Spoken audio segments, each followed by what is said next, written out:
Take a look at this live look at Dallas from our affiliate KTVT.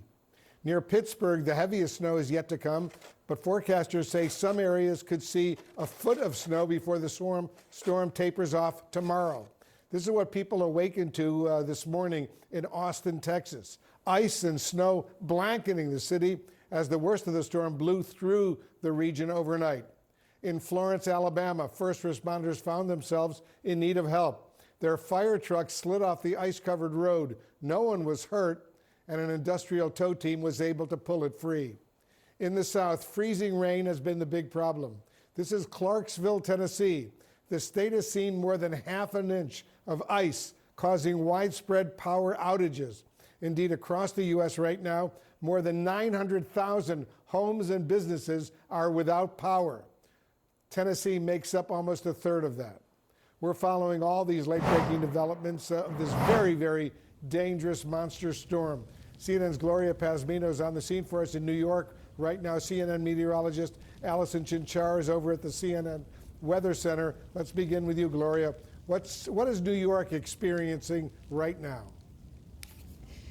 Well, Wolf, I just want to show you very quickly. If we turn around right now, I know you're a Buffalo guy, but people are out here enjoying the conditions. This guy just strapped on his skis and is going for a walk in Central Park. And as you can see, there's a lot of people here.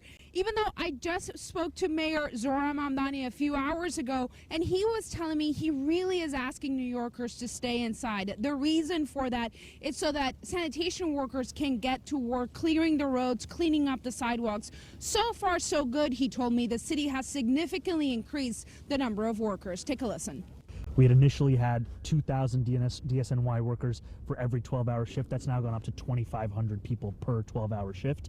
We're seeing a lot of their work in advance of the storm being critical in helping us meet this moment. We are frankly seeing too many New Yorkers still out on the roads. That's actually impeding the ability for sanitation to meet this moment. So the more people stay home, the more work our city workers can actually get done.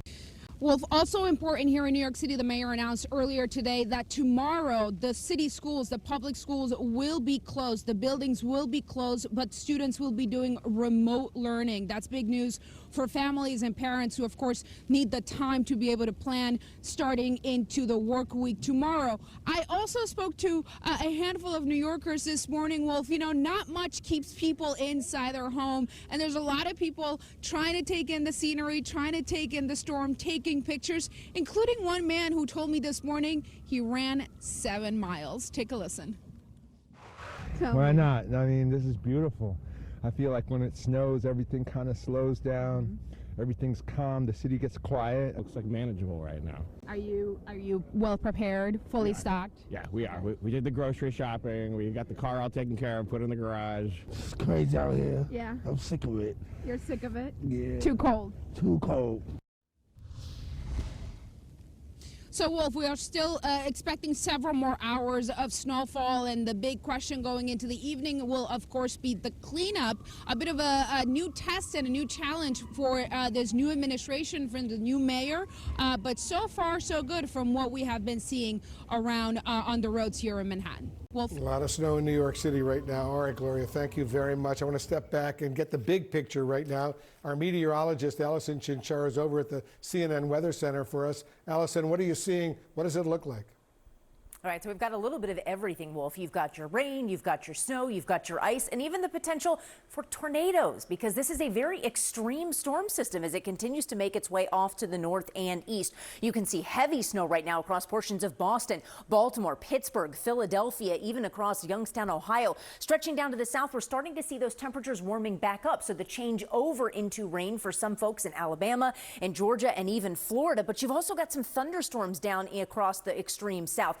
This is where we have the potential for tornadoes going through the rest of the afternoon and early evening. This tornado watch is in effect until 6 p.m. Central Time today, as we could expect some of those stronger thunderstorms along the southern fringe of that line. Farther north, though, those temperatures are much cooler. That's why you're getting more of the winter precipitation. You have several still that are kind of right there along that freezing mark, so it's a little bit of a mix. Sometimes snow, sometimes freezing rain or sleet. But farther north, where the temperatures are well below freezing, this is where we're getting the snow. And that dark purple color, that's where you're talking about the incredibly heavy bands of snow. Now, where we've had a lot of significant icing, this is where you're seeing some of those highest power outage numbers. But we do expect to see some additional colors popping on this map, especially farther east and farther north as the storm system continues to progress for the day today. Looking at some of these ice amounts, it's no wonder you have such high power outages. Look at this, Brentwood, Tennessee, that's a suburb of Nashville, 3/4 of an inch of ice. Several others, places like Louisiana, Tennessee, Kentucky, right around that half-inch mark. And some of those numbers are still going to go up because it's not done. These are the areas where we could still see up to an additional 1/4 of an inch of ice on top of what they've already had.